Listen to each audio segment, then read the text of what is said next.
Hindu WhatsApp group വിവാദത്തിൽ K ഗോപാലകൃഷ്ണനെ രക്ഷപ്പെടുത്താൻ നീക്കം. ഗ്രൂപ്പ് ഉണ്ടാക്കിയ ഗോപാലകൃഷ്ണനെതിരെ ഗുരുതര ആരോപണങ്ങൾ ഒഴിവാക്കി ചാർജ് മെമ്മോ. ഗോപാലകൃഷ്ണൻ പോലീസിൽ വ്യാജ പരാതി നൽകിയതും മുസ്ലിം ഗ്രൂപ്പ് ഉണ്ടാക്കിയതും ചാർജ് മെമ്മോയിൽ ഉൾപ്പെടുത്തിയിട്ടില്ല. ഉദ്യോഗസ്ഥ പോലീസിന് നൽകിയ സ്ക്രീൻഷോട്ടും റിപ്പോർട്ടും ചാർജ് മെമ്മോയിലില്ല. IAS-കാർക്കിടയിൽ വിഭാഗീയത ഉണ്ടാക്കാൻ ശ്രമിച്ചു എന്ന് മാത്രമാണ് മെമ്മോയിൽ പറയുന്നത്.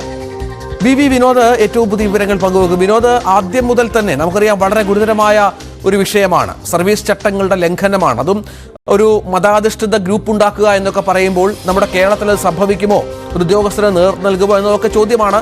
അദ്ദേഹത്തിന് കൃത്യമായി തന്നെ ആരാണ് എന്നതിലേക്ക് കാര്യങ്ങൾ എത്തുകയും ചെയ്തത്. പക്ഷെ അതിനുശേഷവും സർക്കാർ തലത്തിൽ ഇദ്ദേഹത്തെ രക്ഷിക്കാനുള്ള ശ്രമങ്ങൾ എന്ന് പറയുമ്പോൾ എന്താണ് അതിന് പിന്നിൽ? ഇപ്പോൾ കെ ഗോപാലകൃഷ്ണനെതിരെയുള്ള ചാർജ് മെമ്മോയിൽ ഇതുവരെയുള്ള കാര്യങ്ങൾ അതെല്ലാം ലഘൂകരിച്ചുകൊണ്ടുള്ള ഒരു വിശദീകരണമാണുള്ളത്. ചീഫ് സെക്രട്ടറിയുടേതാണ് ഈ മെമ്മോ. ഇതിൽ ഗുരുതരമായ ആരോപണങ്ങൾ ഒഴിവാക്കിയിട്ടുണ്ട്. ഗ്രൂപ്പുണ്ടാക്കിയ ഗോപാലകൃഷ്ണൻ പോലീസിൽ നൽകിയ പരാതി അത് വ്യാജമാണെന്ന് കണ്ടെത്തിയിട്ടുണ്ട്. അതായത് അദ്ദേഹത്തിന് അറിയില്ല എന്ന നിലയ്ക്കായിരുന്നു അദ്ദേഹം പരാതി നൽകിയത്. പക്ഷെ ഇത്തരം ഒരു കബളിപ്പിക്കൽ നടത്തിയ കാര്യം അത് ചാർജ് മെമ്മോയുടെ ഭാഗമായി ചേർത്തിട്ടില്ല. മുസ്ലിം ഗ്രൂപ്പ് ഉണ്ടാക്കിയതും ചാർജ് മെമ്മോയിൽ ഉൾപ്പെടുത്തിയിട്ടില്ല. അതായത് ഈ സംഭവങ്ങളുടെ തുടക്കം തന്നെ ഇങ്ങനെ ഒരു ഗ്രൂപ്പ് ഉണ്ടാക്കിയതാണ്. പക്ഷെ അങ്ങനെ ഒരു ഗ്രൂപ്പ് ഉണ്ടാക്കിയ കാര്യം ചാർജ് മെമ്മോയുടെ ഭാഗമായി രേഖപ്പെടുത്തിയിട്ടില്ല. ഒരു ഉദ്യോഗസ്ഥ പോലീസിന് നൽകിയ സ്ക്രീൻഷോട്ട് ഉണ്ട്. അതായത് ആ ഘട്ടം മുതലാണ് ഈ വിവരങ്ങൾ പുറത്തു വരുന്നത്. ഈ ഉദ്യോഗസ്ഥ നൽകിയ സ്ക്രീൻഷോട്ടിനെ കുറിച്ചുള്ള കാര്യങ്ങളോ ഇതിന്മേൽ നൽകിയ റിപ്പോർട്ടോ ചാർജ് മെമ്മോയുടെ ഭാഗമായി ഉൾപ്പെടുത്തിയിട്ടുമില്ല. IAS-കാർക്കിടയിൽ വിഭാഗീയത ഉണ്ടാക്കാൻ ശ്രമിച്ചു എന്നത് മാത്രമാണ് ഈ മെമ്മോയിൽ പറയുന്നത്. അതുകൊണ്ട് തന്നെ ഈ ഗോപാലകൃഷ്ണന് രക്ഷപ്പെടാനുള്ള പഴുതുകൾ ഉണ്ടാക്കി ഒരു ചാർജ് മെമ്മോ തയ്യാറാക്കി എന്ന് വേണം കരുതാൻ. കാരണം സസ്പെൻഷൻ ഓർഡർ പുറത്തിറങ്ങുമ്പോൾ സർക്കാർ അക്കമിട്ട് നിരത്തിയിരുന്നു. അത് DGP-യുടെ ഈ റിപ്പോർട്ട് ചീഫ് സെക്രട്ടറിക്ക് ലഭിക്കുകയും അതിന്റെ അടിസ്ഥാനത്തിൽ ചീഫ് സെക്രട്ടറി നൽകിയ റിപ്പോർട്ടിനെ തുടർന്ന് സർക്കാർ സസ്പെൻഷൻ ഓർഡർ പുറത്തിറക്കുകയുമായിരുന്നു. അതിൽ സർവീസ് ചട്ട ലംഘനങ്ങൾ അക്കമിട്ട് നിരത്തിയിരുന്നു. എന്നാൽ തുടർന്നുള്ള നടപടികൾ പരിശോധിക്കുമ്പോൾ ഗോപാലകൃഷ്ണന് വലിയ കുഴപ്പമില്ലാതെ അദ്ദേഹത്തിന് സർവീസിലേക്ക് തിരിച്ചെത്താൻ കഴിയുന്ന തരത്തിലുള്ള നടപടികളിലേക്ക് കാര്യങ്ങൾ നീങ്ങുന്നു എന്ന് വേണം മനസ്സിലാക്കാൻ. അതിന്റെ ഭാഗമായി കൂടി ഈ ചാർജ് മെമ്മോയെ കാണേണ്ടതുണ്ട്. ഇത് ഇപ്പോൾ ഇതിന്റെ ഗോപാലകൃഷ്ണന്റെ ഇപ്പോൾ പ്രസന്റ് സ്റ്റാറ്റസ് എന്താണ്? അതായത് സസ്പെൻഷനിലാണ്, ഈ വിഷയത്തിൽ ചില നടപടികൾ ഉണ്ടായിട്ടുണ്ട് എന്ന് മനസ്സിലാകുന്നു. അതിനപ്പുറത്തുള്ള ഒരു ഗൗരവം സർക്കാർ ഈ കേസിന് ഇദ്ദേഹത്തിന്റെ പങ്കാളിത്തത്തിന് നൽകുന്നില്ല എന്നല്ലേ മനസ്സിലാക്കേണ്ടത് വിനോദ്? ഗോപാലകൃഷ്ണന്റെ ചെയ്തിയെ ഒരു ഗുരുതരമായ കുറ്റകൃത്യമായി കാണുന്നില്ല എന്ന് തന്നെയാണ്. IAS ഉദ്യോഗസ്ഥർക്കിടയിൽ ഭിന്നത ഉണ്ടാക്കാൻ ശ്രമിച്ചു, വിഭാഗീയത ഉണ്ടാക്കാൻ ശ്രമിച്ചു എന്ന ഒരു കാര്യമാണ് പറയുന്നത്. പക്ഷെ അതത്ര ലാഘവത്തോടെ കാണാൻ കഴിയുമോ എന്നതാണ് പ്രധാനപ്പെട്ട ചോദ്യം.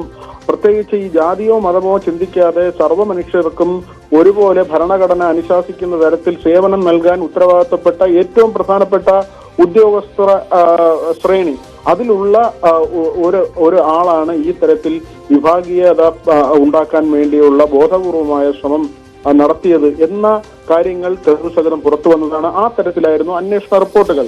ഇതിൽ പോലീസ് വിശദമായ പരിശോധന നടത്തി. സാധാരണ നിലയിൽ മെറ്റയോടോ അല്ലെങ്കിൽ ഗൂഗിളിനോടോ ഒക്കെ വിശദീകരണം തേടിയാൽ പലപ്പോഴും കാലതാമസം ഉണ്ടാകാറുണ്ട്. പക്ഷേ ഈ കേസിൽ അങ്ങനെയല്ല. വളരെ പെട്ടെന്ന് തന്നെ ഇത്തരം കേന്ദ്രങ്ങളിൽ നിന്ന് വളരെ പെട്ടെന്ന് ഇത് ഹാക്കിംഗ് ആണോ അല്ലയോ എന്ന കാര്യത്തിൽ വിശദീകരണം തേടുകയും ഹാക്കിങ്ങിന്റെ ഒരു സാധ്യതയും ഇല്ല എന്ന് അങ്ങനെ മെറ്റയും ഗൂഗിളും ഒക്കെ മറുപടി നൽകുകയും ചെയ്തു. പോലീസിന്റെ ഫോറൻസിക് വിഭാഗവും ഇക്കാര്യത്തിൽ പരിശോധന നടത്തി. ഹാക്കിങ്ങിന്റെ ഒരു സൂചനയും ഇല്ലായിരുന്നു. അതുകൊണ്ട് തന്നെ ഇത് ആദ്യം മുസ്ലിം ഗ്രൂപ്പ് ഉണ്ടാക്കിയത് ഗോപാലകൃഷ്ണനാണെന്നും പിന്നീട് അത് വിവാദമായപ്പോൾ മറ്റുദ്യോഗസ്ഥരുടെ ശ്രദ്ധയിൽപ്പെട്ടപ്പോൾ ബാലൻസ് ചെയ്യാൻ ഹിന്ദു ഗ്രൂപ്പും മറ്റു ചില ഗ്രൂപ്പുകളും ഉണ്ടാക്കി എന്ന കാര്യമാണ് പുറത്തു വരുന്നത്. ഇതിൽ 2 ഗ്രൂപ്പിന്റെ കാര്യം മാത്രമാണ് വ്യക്തമായിട്ടുള്ളത്. അത് മുസ്ലിം ഗ്രൂപ്പ് ഉണ്ടാക്കുകയും 4 ദിവസത്തിന് ശേഷം ഹിന്ദു ഉദ്യോഗസ്ഥരെ ചേർത്ത് മറ്റൊരു ഗ്രൂപ്പ് ഉണ്ടാക്കുകയും ചെയ്തു. അത് ആദ്യത്തെ ഗ്രൂപ്പ് വിവാദമായതിന് പിന്നാലെയാണ് ഇത്തരത്തിലൊരു ഗ്രൂപ്പ് ഉണ്ടാക്കിയത്. വിനോദ്, ഇപ്പോൾ ശ്രീ സക്കറിയ ജോർജ്, അദ്ദേഹം ടെലിഫോൺ ലൈനുണ്ട്, മുൻ പോലീസ് ഉദ്യോഗസ്ഥൻ. സക്കറിയ ജോർജ്, ഈ ഗോപാലകൃഷ്ണനുമായി ബന്ധപ്പെട്ട വിഷയത്തിൽ അന്വേഷണത്തിൽ പോലും ചില സംശയങ്ങൾ ഉണ്ടായിരുന്നു. നാർക്കോട്ടിക് സെൽ DYSP ആണ് ഈ വിഷയം അന്വേഷിച്ച് റിപ്പോർട്ട് നൽകുകയും അവിടെ എന്താണ് വർഗീയ ചൊവ്വയുള്ള സംഭാഷണങ്ങളൊന്നും ഇല്ലാത്തത് കൊണ്ട് എത്ര ഗൗരവമുള്ള വിഷയമല്ല എന്ന് പറഞ്ഞ് ഈ കേസ് അവസാനിപ്പിക്കാനുള്ള ധൃതി, അല്ലെങ്കിൽ ഗോപാലകൃഷ്ണനെ അത്തരത്തിൽ ഈ വിഷയത്തിൽ നിന്ന് പുറത്തു കൊണ്ടുവരാനുള്ള ഒരു ധൃതി ആദ്യം മുതൽ തന്നെ ഉണ്ട് എന്ന സംശയം അത് ബലപ്പെടുന്നുണ്ടോ ഈ ചാർജ് മെമ്മോ കൂടി പുറത്തു വരുമ്പോൾ? തീർച്ചയായിട്ടും നമ്മുടെ രാജ്യം ഒരു മതേതര രാജ്യമാണ്. നമ്മുടെ ഭരണഘടന സെക്യുലറാണ്. അപ്പോൾ തീർച്ചയായിട്ടും ഇവിടുത്തെ ഓൾ ഇന്ത്യ സർവീസുകാര്, അത് IAS ആയാലും IPS ആയാലും, അവര് മതേതര സ്വഭാവത്തോടുകൂടി വേണം അവര് ജനത്തെ നയിക്കാൻ. അവരുടെ ഉദ്യോഗ കാര്യങ്ങളിൽ അവർ അങ്ങനെ പ്രവർത്തിക്കണം. എന്നിട്ട് ഈ IASകാരും IPSകാരും ഒക്കെ ബാക്കി താഴെയുള്ള ഉദ്യോഗസ്ഥന്മാർക്ക് മാതൃകയാകണം. ആ മാതൃക ചട്ടത്തിൽ നിന്നും മാറി നിന്നിട്ടാണ് ഈ മല്ലു ഹിന്ദു വാട്സാപ്പ് ഗ്രൂപ്പ് ഉണ്ടാക്കുകയും അത് കഴിഞ്ഞ് അതിനെ ശ്രദ്ധേയമായി സമൂഹത്തിൽ ചർച്ചയായപ്പോൾ മുസ്ലിം ഉണ്ടാക്കി. അപ്പൊ അതിനെ തെറ്റിദ്ധരിപ്പിക്കാനും ശ്രദ്ധ തിരിച്ചുവിടാനുമുള്ള ഒരു ഹീനശ്രമമായിട്ട് ഇതിനെപ്പറ്റി ബോധ്യമുള്ള കൊച്ചു കുഞ്ഞുങ്ങൾക്ക് പോലും അറിയാവുന്ന കാര്യമാണ്.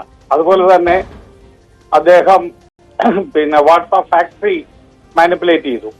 വാട്സാപ്പ് ഫാക്ടറി മാനിപ്പുലേറ്റ് ചെയ്തിട്ടാണ് മൊബൈല് പോലീസ് അന്വേഷിക്കാൻ കൊടുക്കുന്നത് തന്നെ. അത് തന്നെ causing disappearance of evidence. Indian ശിക്ഷാ നിയമത്തില് പഴയ IPC അല്ല ഇപ്പോഴത്തെ BNS തന്നെ അത് കുറ്റകൃത്യമാണ്. അത് എന്തുകൊണ്ട് ഇവർ മറയ്ക്കുന്നു? അടുത്തത്, ഇത്തരത്തിലെ മേജർ ക്രൈം നടക്കുമ്പോൾ കേരള ഇതില് സെക്രട്ടേറിയറ്റും പോലീസ് ആസ്ഥാനവും അതുപോലെ ഭരണസേനാ കേന്ദ്ര രാഷ്ട്രീയ പാർട്ടി ആഭ്യന്തര വകുപ്പ് കൈകാര്യം ചെയ്യുന്ന രാഷ്ട്രീയ പാർട്ടിയുടെ ഭരണകേന്ദ്രത്തിൽ നിന്നെല്ലാം ഇത്തരത്തിലുള്ള അട്ടിമറി ഓരോ കേസുകളിൽ നമ്മൾ കാണുന്നുണ്ട്. ഇത് കണ്ടുകണ്ട് ജനം മടുത്തു, ജനത്തിനെ വിഡ്ഢിയാക്കുന്നു. ഇപ്പൊ നാർക്കോട്ടിക് സെൽ DYSP ആണ് ഈ കാര്യങ്ങൾ അന്വേഷിക്കുക എന്നുള്ളത് എല്ലാവർക്കും അറിയാവുന്ന കാര്യമാണ്. നാർക്കോട്ടിക് സെൽ DYSP അദ്ദേഹം ഡ്രഗ് ഉപയോഗിക്കുകയോ മറ്റു മയക്കുമരുന്നോ മദ്യം കഴിച്ചിട്ടുണ്ടെങ്കിൽ അദ്ദേഹത്തിന്റെ തലമുടിയൊക്കെ എടുത്ത് പരിശോധിച്ച് മയക്കുമരുന്ന് ഉപയോഗിച്ചിട്ടുണ്ടോ എന്നൊക്കെ നോക്കുന്നതിന് നാർക്കോട്ടിക്കിന് കൊടുക്കുന്നത് നല്ലതാണ്. ഇനി അതുപോലെ തന്നെ അദ്ദേഹത്തിന്റെ മൊബൈൽ ഫോൺ MDMAയോ മദ്യമോ ഒക്കെ കഴിച്ചിട്ടാണ് തന്നെ ഇരുന്നിട്ട് വാട്സാപ്പ് ഫാക്ടറി ഒക്കെ തിരുത്തി എന്ന് പറയാം, അത് നാർക്കോട്ടിക് അന്വേഷിക്കാം. പക്ഷേ കേരളത്തിലെ തലച്ചോറുള്ള ആർക്കും അറിയാം ഇത് ചെയ്യേണ്ടത് സൈബർ സെൽ DYSP ആണ് ചെയ്യേണ്ടത്. അപ്പൊ വളരെ ബുദ്ധിപരമായിട്ട് അല്ലെങ്കിൽ ഒരു ഇന്നത്തെ കാണിക്കുന്ന അട്ടിമറി സംസ്കാരത്തില് വളരെ ചെയ്ത ഒരു മോശപ്പെട്ട പരിപാടിയാണ് ഈ നാർക്കോട്ടിക് DYSP കൊടുത്തത് സൈബർ DYSPക്ക് കൊടുക്കാതെ. തിരുവനന്തപുരം സിറ്റിയിൽ മാത്രം സൈബർ പോലീസ് സ്റ്റേഷനിലെ ഇത് ലീഡ് ചെയ്യുന്നത് അസിസ്റ്റന്റ് കമ്മീഷണർ ആയ സൈബർ സെല്ലിലെ ചുമതലക്കാരനാണ്. ബാക്കി എല്ലാ ജില്ലയിലും ISHO inspector station house officer എന്ന് പറഞ്ഞുകൊണ്ട് CA റാങ്കിലുള്ളവരാണ് ചെയ്യുന്നത്. അപ്പോൾ ട്രിവാൻഡ്രത്ത് തീർച്ചയായിട്ടും ഒരു DYSP അവിടെ ഉള്ളപ്പോൾ അദ്ദേഹത്തിന് തന്നെ ഇത് കൊടുക്കേണ്ടതാണ്. നമ്മൾ പ്രൊഫഷണലിസം പറയുമ്പോൾ നമ്മൾ പ്രൊഫഷണൽ ആകണം. ഇത് പ്രൊഫഷണലിസം എന്നുള്ള വാക്കിന് 21ാം നൂറ്റാണ്ടില് അതിനെ തുരങ്കം വെക്കുവാണ്. ആരാണ് ഈ സ്വാധീനം ചെലുത്തുന്നത് എന്നുള്ളതാണ്. നമുക്കറിയാം, താങ്കൾ നേരത്തെ പറഞ്ഞതുപോലെ സമൂഹത്തിൽ ഉന്നത നിലയിലുള്ള ഇത്തരം ചിന്തകൾ പൊതുസമൂഹത്തിലേക്ക് എത്തിക്കരുത് എന്ന തലത്തിൽ വിദ്യാഭ്യാസമുള്ള ആ തലത്തിൽ പ്രവർത്തിക്കേണ്ട ഈ മതാധിഷ്ഠിതമായ ഒന്നും നമ്മുടെ സംസ്ഥാനത്ത് രാജ്യത്തുണ്ടാവരുത് എന്ന് ചിന്തിക്കേണ്ട തരത്തിലുള്ള ഒരാളാണ് ഇങ്ങനെ എന്തിൻ്റെ പേരിലായാലും ഒരു ഗ്രൂപ്പ് ഉണ്ടാക്കുന്നത്. അപ്പോൾ അദ്ദേഹത്തെ സംരക്ഷിക്കാനുള്ള ശ്രമം ഇടതുപക്ഷം ഭരിക്കുന്ന കേരളത്തിൽ അത്തരമൊരു ഗുരുതരമായ കുറ്റം ചെയ്ത ആളെ സംരക്ഷിക്കാനുള്ള ശ്രമം എന്ന് പറയുന്നത് അത് ആരാണ് അതിന് പിന്നിൽ എന്നുള്ളതാണ്. എന്ത് സ്വാധീനമാണ് ഇവർ ചെലുത്തുന്നത് എന്നുള്ളതാണ് സർക്കാരിനടക്കം. അത് പോലീസ് ആസ്ഥാനവും സെക്രട്ടറിയിലെ ഭരണ സ്ഥിരാ കേന്ദ്രവും ചീഫ് സെക്രട്ടറി ഉൾപ്പെടെ ഉള്ളവരാണല്ലോ ഓൾ ഇന്ത്യ സർവീസിനെ നോക്കേണ്ടത്. Principal secretary all India service special എയിലാണ് നോക്കേണ്ടത്. അത് ചീഫ് സെക്രട്ടറിയുടെ നേരിട്ട് കീഴിലുള്ളതാണ്. മാഡത്തിന്റെ ഒന്നും അറിയത്തില്ലെന്ന് നമുക്ക് പറയാൻ പറ്റുമോ? നാർക്കോട്ടിക് സെൽ DYSPക്ക് കൊടുത്ത് എന്തിനാണ് ഗോപാലകൃഷ്ണൻ മദ്യപിച്ചതിനാണോ പരിശോധിക്കുന്നതെന്ന് ഇത് വരുമ്പോൾ ചീഫ് സെക്രട്ടറിക്ക് ചോദിക്കാവുന്ന കാര്യമാണ്. മാമിന് ഇതെല്ലാം അറിയാമല്ലോ, ഇവിടെ സൈബർ സെല്ലുണ്ടെന്നും അല്ലെ അറിയാൻ ബാധ്യതയാണല്ലോ. എന്തുകൊണ്ട് ഇത് ചോദിക്കുന്നില്ല? ഇത് പോലീസ് ആസ്ഥാനവും സെക്രട്ടേറിയറ്റിലെ GAD സ്പെഷ്യൽ ഇതിലെ ആൾക്കാരും കൂടെ ചേർന്ന് അട്ടിമറിക്കുന്നതാണ് കാര്യം. അവർക്കെല്ലാം ഇവരെയൊക്കെ സഹായിക്കണം, രക്ഷിക്കണം. അപ്പൊ ഇവരെവിടെയെങ്കിലും പോയി രാഷ്ട്രീയമായിട്ട് പിടിച്ചുകൂടെ ചെയ്തു കഴിഞ്ഞാൽ ഇവിടെ എല്ലാം മൊത്തം ജനങ്ങളുടെ മുന്നിൽ പ്രസംഗിക്കുമ്പോഴും പ്രസ്താവന നടത്തുമ്പോഴും ഒക്കെ മതാധിഷ്ഠിത സമൂഹത്തെക്കുറിച്ച് പറയും. എന്താണ് അതിന്റെ വലിയ മൂല്യങ്ങൾ ഉയർത്തിക്കാണിക്കും. അത്തരക്കാരെ മുന്നോട്ട് കൊണ്ടുപോകരുതെന്ന് പറയും. ചില രാഷ്ട്രീയ പാർട്ടികളെ വർഗീയ പാർട്ടികളെന്ന് വിളിക്കും. അങ്ങനെ ഒരുപാട് പ്രസംഗങ്ങൾ നടത്തുന്നവർ ഇങ്ങനെ പ്രാക്ടിക്കലായിട്ടുള്ള കാര്യങ്ങൾ വരുമ്പോൾ ഇവിടെയൊക്കെ കൈ പലപ്പോഴും കെട്ടിയിടപ്പെടുന്ന അവസ്ഥ വരികയാണ്. കെട്ടിയിടും മാത്രമല്ല, നമ്മളെ കേരള ജനതയെ ഇവിടുത്തെ നികുതിദായകരെ വർഷങ്ങളായിട്ട് ഈ പോലീസ് സംവിധാനവും സെക്രട്ടേറിയറ്റും ഇതെല്ലാം വിഡ്ഢികളാക്കുവാണ്. നമ്മൾ കണ്ടതാണ് സെക്രട്ടേറിയറ്റിലെ ഫയലിന് തീ പിടിച്ചപ്പോഴേ FSLകാർ കൊടുത്ത റിപ്പോർട്ടിനെ അട്ടിമറിച്ചു. അവർ പറഞ്ഞു അത് സ്വാഭാവികമായി പിന്നെ തീ പിടിച്ചതല്ല. കാര്യം അവിടെ പിന്നെ സാനിറ്റൈസർ, ആൽക്കഹോൾ കണ്ടന്റ് ഉള്ള സാനിറ്റൈസർ കുപ്പികൾ ഇരുന്നിട്ട് അത് കത്തിയില്ല എന്നൊക്കെ അവർ റിപ്പോർട്ട് കൊടുത്താണ്. അപ്പൊ ഇവിടെ എല്ലാം അറ്റുപറിക്കുവാണ്. കാര്യം ജനത്തിന് എന്ത് ചെയ്യാൻ പറ്റും? ജനത്തിന് 5 വർഷം കഴിയുമ്പോൾ ക്യൂ പോയി നിന്ന് ഇവരെ വോട്ട് ചെയ്ത് അധികാരത്തിൽ കയറ്റുന്നു.